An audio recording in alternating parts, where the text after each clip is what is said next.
So the question of the day is RVing right for you and your family? Let's talk about that.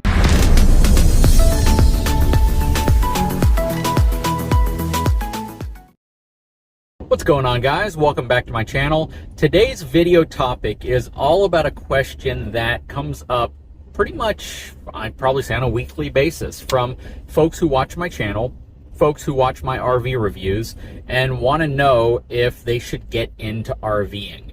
So there are a lot of videos out there that go over this topic, but they do it in a little bit different way than I plan on doing it in this video. A lot of folks focus on the pros and cons of RVing, but in many ways they don't touch on the very fundamental question that people kind of get into it asking themselves. And that is, should I actually get into RVing? Because that's a weird question to ask, right? What are you approaching it from? Are you approaching it from a perspective of, we're going to use this thing full time, we're going to travel around the country, we're going to travel just a few miles from our home, we want this as a hunting lodge, we want this as an escape pod? I mean, what specifically is driving the mentality to get you into questioning whether you should get an RV? All right, what's leading you down that path? So it's a question, again, a lot of folks ask me if they should get into it, and oftentimes it's followed up with a question about a specific floor plan that they've researched, or a vehicle that they're looking at, or a combination of the two, and what might be the best tow vehicle and travel trailer combined, right? So the way I'm going to approach the answer to this, again, is going to be a little different. If you are looking into RVing, if you are, brand new to it, you've watched all the TV shows that go through all the different RVs, you've watched all the different house hunter type RV shows out there, you've watched all the YouTube channels, trying to get familiarized with the next step in the process of answering that question, should I get into RVing? You probably are approaching it the same way that a lot of people do.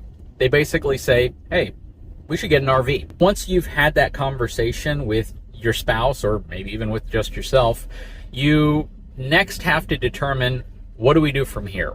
Do we start going to RV dealerships? And I don't think that's really what people tend to do. I think most people start their search to answer that question online. And I don't even think it starts with YouTube. I think a lot of people do a Google search and simply say, first time RVer, or what RV should I buy, or how much are RVs? They have a laundry list of questions that just kind of appear in their mind, and those questions typically translate well to a Google search question. And in many ways, the minute you start typing that question in a Google search bar, you're going to see that people have typically asked that question, because Google is going to essentially complete your sentence for you, regardless of what it is about RVing.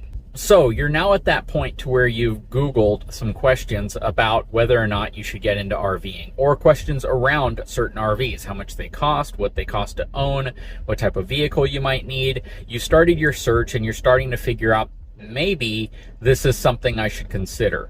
Then you have to get into the financial aspect of it. Can we afford to do it? How often are we going to do it? What type of trip would we enjoy? And this is where you really have to separate the wants from the needs, from the practicality of both. The want may be, I want to travel around the country. I want to travel all over the place. I want to see the Rockies. I want to go to Colorado. I want to go up to New York.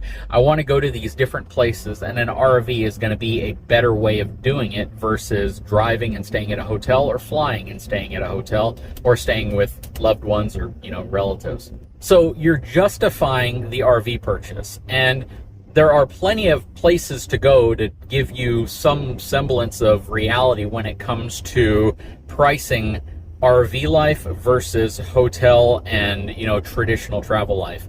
But here's the deal, and this is where this video will kind of go a different direction than what you would think.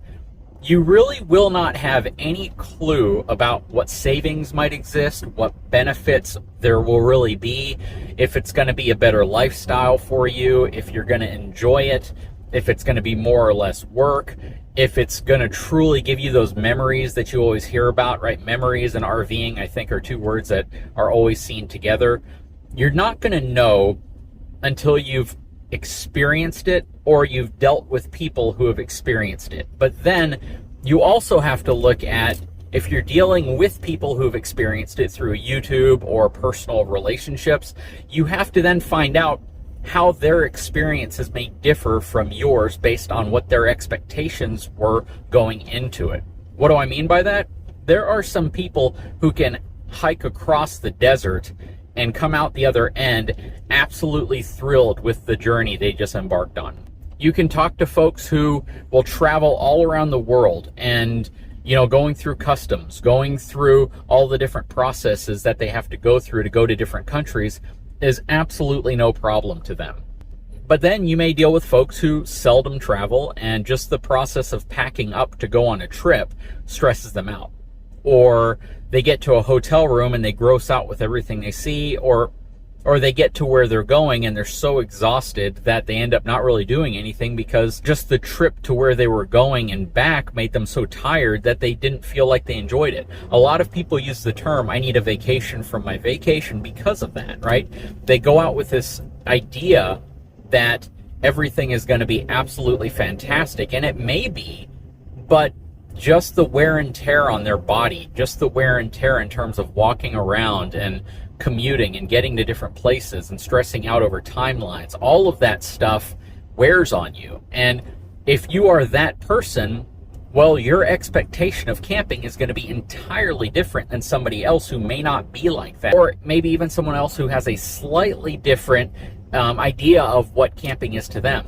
So where I'm going with this is, if you are the type of person who feels like going camping only because you're watching it on TV, you see the lifestyle, you see all these YouTube videos of people going to all these beautiful places and doing these beautiful things, and you automatically go, that is going to be how we respond to an RV, how we're going to take it out and use it, you may be in for a really, really rude awakening when you find out that your specific experience may differ only because your threshold for certain things may be completely different. Some people love being out in the heat. Some people don't. If you hate being out in the heat, well, when you're out there making all your connections and the sun's blasting down on you and you're inside of a RV where, the coldest it's going to get might be 85 degrees, you might be absolutely miserable, whereas somebody else or another family may absolutely love that environment. They might think 85 degrees is the perfect temperature, and it's exactly the environment they want to be in. So just because you may have a similar size family, you may feel that you have similar needs when it comes to owning an RV. You may feel that the type of RV you're looking at is perfect based on your family and based on what other people have told you. But at the end of the day, if your expectations around certain things differ, if your threshold for certain things differs from the people you're researching, your experience is going to be completely different. Another example of that is you have some people who will wait 5 hours in a line so they can get on a ride, or so that they can, enter into some type of a sports complex to watch a game. Then you have some people who will wait 30 minutes and give up, or who will wait 15 minutes and start complaining. And if you don't have the patience to deal with the specific tasks that you will have to do, well, then RVing might not be for you. Only because you're now putting yourself in the position of having to do things that you may not know you have to do, or may not know you're not going to want to do until you're stuck doing them. And then that can always ruin the experience. It can make it less than desirable. It can make you essentially question if this is a lifestyle or a choice that you wanted. And what that ends up doing is it really deters you from wanting to use the RV that you're spending money on, or that you spent money on.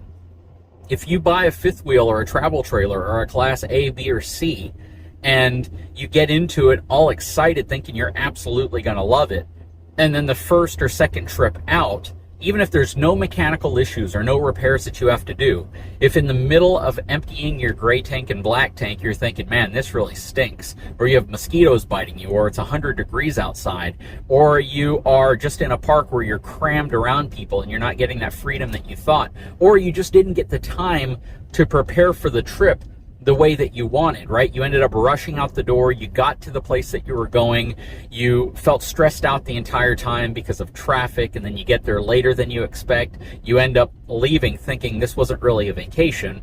If that's you, then you need to evaluate some of the choices that you are considering adding to your checklist whenever you are shopping for an RV. What do I mean by that? You have to figure, how patient am I? How much do I like being outside working on things? How much do I like the manual task of setting up and breaking down a campsite?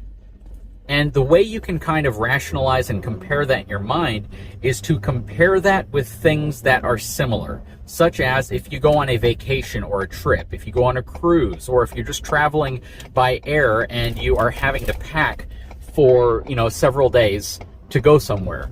Waiting in line at an airport, waiting in line for delays, waiting in line to board your aircraft, having to pack and unpack all your stuff, having to load your stuff onto a cart to take up to a hotel room and then pack everything up and leave.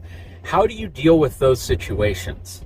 If you handle those situations with ease and you never stress out about them, when you get back from a trip, if the process of unpacking everything, getting everything unloaded, cleaning everything that you took with you, if that process doesn't bother you at all, then RVing may be the exact lifestyle you're looking for. So the whole point of the video is just to take a moment and think about that stuff, because it's all really important and it's stuff that you should think about before you get into RVing. And oftentimes these are things we don't think about. Anyways, I am about to pull in to get my propane tanks filled up. This is a really cool place here in Corpus that you can do it, and they don't seem to be real busy right now. So to get them all topped off. Guys, if you haven't had a chance, please take a moment, subscribe to my channel, give me a thumbs up, and we'll talk to you again very soon.